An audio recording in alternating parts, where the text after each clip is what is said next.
इन लोगों ने जिस तरीके से श्री राम जी का उपयोग किया है तो उसकी सजा तो श्री राम भगवान इनको खुद ही दे रहे हैं इस चुनाव में, क्योंकि इन्होंने अब मंच से श्री राम भगवान का नाम लेना बंद कर दिया है, क्योंकि इनको पता चल चुका है कि इनको सजा मिल चुकी है। जो पार्टी के कार्यकर्ता भगवान के नाम पे चंदे से करप्शन कर रहे हैं, इससे बड़ा और भगवान का क्या अपमान होगा। नमस्कार, बहुजन टीवी देख रहे हैं आप और मैं हूं आपके साथ पूजा, और इस वक्त मेरे साथ सीमा समृद्धि कुशवाहा जी हैं, जो जानी मानी अधिवक्ता हैं सुप्रीम कोर्ट की और अब बीएसपी की राष्ट्रीय प्रवक्ता भी हैं। और आज आप गोरखपुर की 9 विधानसभा सीटों में से एक खजनी पर यहाँ जो प्रत्याशी हैं विद्यासागर जी, उनके लिए लोगों से वोट की अपील करने आई हैं। मैम, सबसे पहले एक ही सवाल से शुरू करना चाहूंगी जो तमाम बड़े नेताओं से पूछा जाता है। एक दिन में आप दर्जनों ऐसी सभाएं कर रही हैं, थकती नहीं है? कोई टॉनिक वॉनिक लेती हैं? टॉनिक जो है ना, आप लोगों ने देखा, अपने लोगों का प्यार है। मैं जहाँ पर भी जाती हूँ लोग इतना प्यार सम्मान देते हैं, और दूसरा हमारे लोगों का दर्द भी है।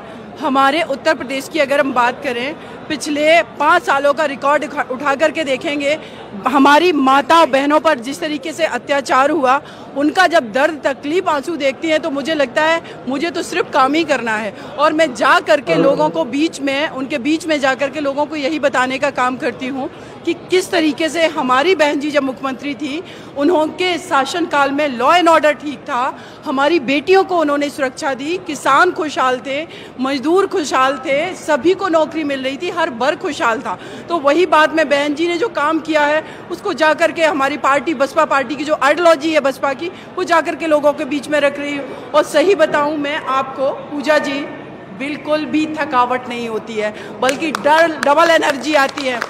हमारी बहन जी जिन्होंने 21 साल की उम्र में अपना घर छोड़ दिया, पगडंडियों से जाकर के, रोड पर जाकर के, नुक्कड़ पर बैठ कर के, साइकिल से जाकर के उन्होंने जो सभाएं करके, और मानवर साहब कांसी राम जी ने जिस तरीके से खून पसीने से इस पार्टी को सींचा है, तो इसका हर कार्यकर्ता, हर पदाधिकारी इसी एनर्जी के साथ काम करता है। और अभी आपने देखा, इनको देखा आपने किस तरीके से, तो ये प्यार मुझे बहुत एनर्जी देता है। और बहन जी का आशीर्वाद, उधर सतीश चंद्र मिश्रा सर से बात होती है, हमेशा मार्गदर्शन करते हैं, तो ये थकावट तो बिल्कुल नहीं होती है। सीमा जी, 4 चरणों के चुनाव हो चुके हैं, आज भी 5वें चरण के मतदान जारी हैं। पिछली बार इन्हीं 4 चरणों में बीजेपी ने जीत का आंकड़ा पार कर लिया था, और लगातार आप भी अपने सोशल मीडिया के जरिए ईवीएम में खराबी और किस तरीके से दबाव में वोटिंग करवाई जा रही है, इस पर आवाज उठाती रहती हैं। ऐसे में आपको क्या लगता है कि निष्पक्ष चुनाव, जिस पर सबकी निगाहें टिकी हुई हैं, वो हो रहे हैं? पूजा जी, निष्पक्ष अगर ये चुनाव हो गया और निष्पक्ष वोटिंग जो होने के बाद अगर वोट जिस दिन खुलेंगे वो निष्पक्ष तरीके से खुल गए, मैं दावे के साथ कहती हूँ सिर्फ और सिर्फ बीएसपी फुल बहुमत में आएगी।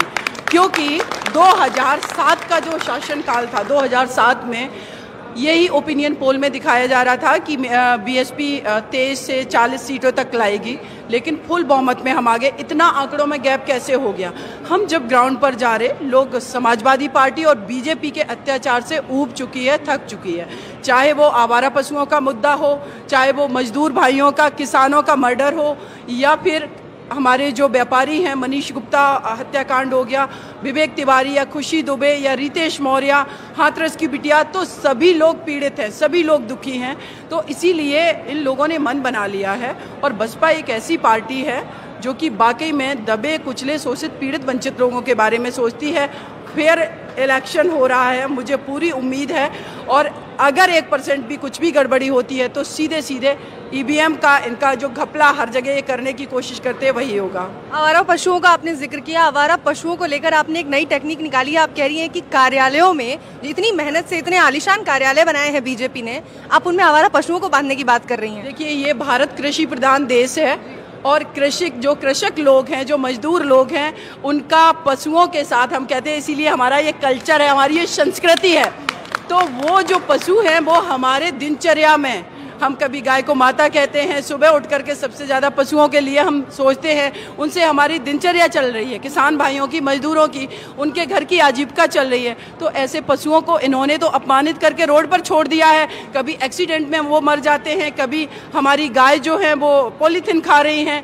लेकिन बहन जी, हम लोग जब सत्ता में आएंगे तो क्या करेंगे? इनके बीजेपी के कार्यालय आप सोचिए, जो विकास का पैसा, जो बजट का पैसा पास हुआ वो जनता के विकास के लिए हुआ या बीजेपी के कार्यालय बनाने के लिए हुआ?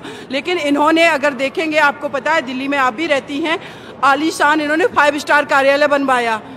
बहन जी के शासनकाल में ऐसा नहीं होता है। हम लोग रोड पर चलने वाले, संघर्ष करने वाले लोग हैं, तो उन कार्यालय का उपयोग, अगर ये वाकई में कहते हैं गाय हमारी माता है, तो उस माता को उस एसी की हवा में संरक्षण दीजिए ना, तो ये तो हम लोग अच्छा काम करेंगे। फ्री अनाज का जो मुद्दा है, फ्री राशन का जो मुद्दा है, वो लगातार हावी है। जो राजनीतिक जानकार है उनका कहना है कि कहीं ना कहीं ये एक मुद्दा ऐसा है जो बीजेपी के पक्ष में जाता हुआ नजर आ रहा है। अखिलेश यादव ने भी घोषणा कर दी इसको लेकर कि अगर हमारी सरकार आई तो 5 साल मुफ्त राशन प्लस घी भी देंगे।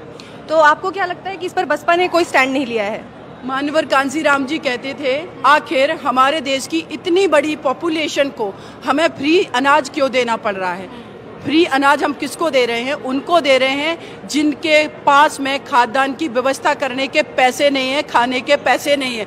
तो हमारे लोग इतने क्यों अभी भी गरीब बने हुए हैं कि तुम फ्री में खाद्यान्न बांटने की बात कर रहे हो? देना है तो नौकरियां दो, उनके बच्चों को संरक्षण दो, उनके बच्चों को आबादी का आवंटन करो, फ्री में प्लॉट दो जिससे वो घर बना सके, उन बच्चों को नौकरियां दो जिससे वो स्ट्रांग हो सके और खुद मार्केट से खरीद सके।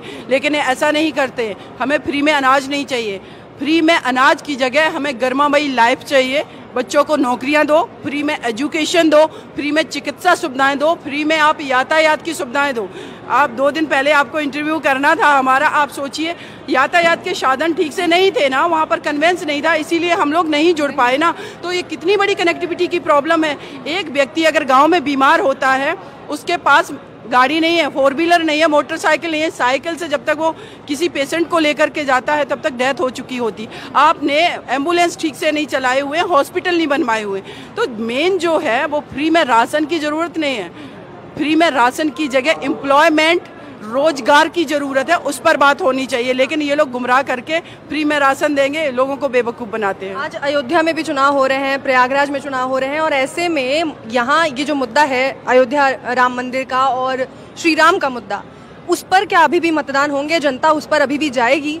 देखिए, मैं तो कहती हूँ कि इन लोगों ने जिस तरीके से श्री राम जी का उपयोग किया है, तो उसकी सजा तो श्री राम भगवान इनको खुद ही दे रहे हैं इस चुनाव में।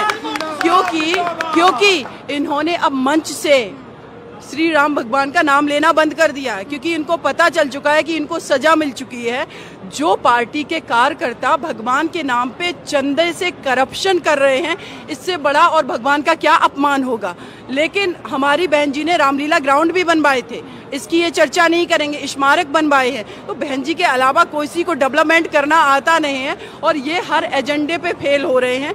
इसीलिए अभी आपने 2-3 दिन पहले देश के गृह मंत्री श्री अमित शाह जी का इंटरव्यू देखा, क्या कह रहे हैं? हाँ, बसपा लड़ रही है, कमजोर नहीं है। इनको पता चल चुका है जो 4 चरण के चुनाव हुए ना, कि बसपा ग्राउंड पर है, बसपा के लोग हो हल्ला नहीं फैलाते हैं। हमारी बहन जी की बात जो है वो लकीर की फकीर की बात होती है, जो उन्होंने कह दिया वो कह दिया और वो करके दिखाती हैं। तो उन पर हर कोई भरोसा करता है, बीजेपी पर तो भरोसा ही नहीं। कहाँ गए इनके 15 लाख, कहाँ गई 2 करोड़ नौकरियां? इतना इन्होंने झूठे वादे किए, लोग त्रस्त हो चुके, युवा सब समझ रहे हैं। लेकिन अभी भी लोगों को लगता है कि मुद्दों पे उत्तर प्रदेश में बुलडोजर भारी है। अभी भी बुलडोजर के नाम पर योगी आदित्यनाथ का प्रेम देखा होगा आपने, अपनी सभाओं में बुलडोजर लेकर जा रहे हैं वो। अब तो मुझे लगता है वो जो बुलडोजर की बात कर रहे हैं पूजा जी, उत्तर प्रदेश क्या पूरे देश में कंस्ट्रक्शन का वर्क होना चाहिए। हम जोड़ने का काम करें, ना कि तोड़ने का। लेकिन ये क्या करते, बुलडोजर लेकर के आप किसका घर गिराना चाहते? अपने उत्तर प्रदेश के लोगों का आप किसको डराना धमकाना चाहते हो? और ये अपने आप को कहते हैं सन्यासी। सन्यासी कभी डिस्ट्रॉय की बात नहीं करता है, सन्यासी हमेशा कंस्ट्रक्शन की बात करता है। लेकिन ये तो बिल्कुल अपनी पर्सनालिटी के अपोजिट काम करते हैं। तो उत्तर प्रदेश की जनता समझ चुकी है, ये कुछ नहीं कर पाएंगे। इनके जो बुलडोजर हैं वो मुझे लगता है कि शायद इन्होंने कुछ अवैध चीजें कर रखी होंगी, उसी के काम आने वाले हैं। बाकी उत्तर प्रदेश की जनता इनको जवाब दे रही है। मतलब बाद में अगर बीएसपी सत्ता में आती है तो उनके बुलडोजर यूज करेगी बीएसपी? बिल्कुल, हम कंस्ट्रक्शन का काम करेंगे। ये तो अच्छा है कि मशीनरी उनकी जो बुलडोजर उन्होंने डिस्ट्रॉय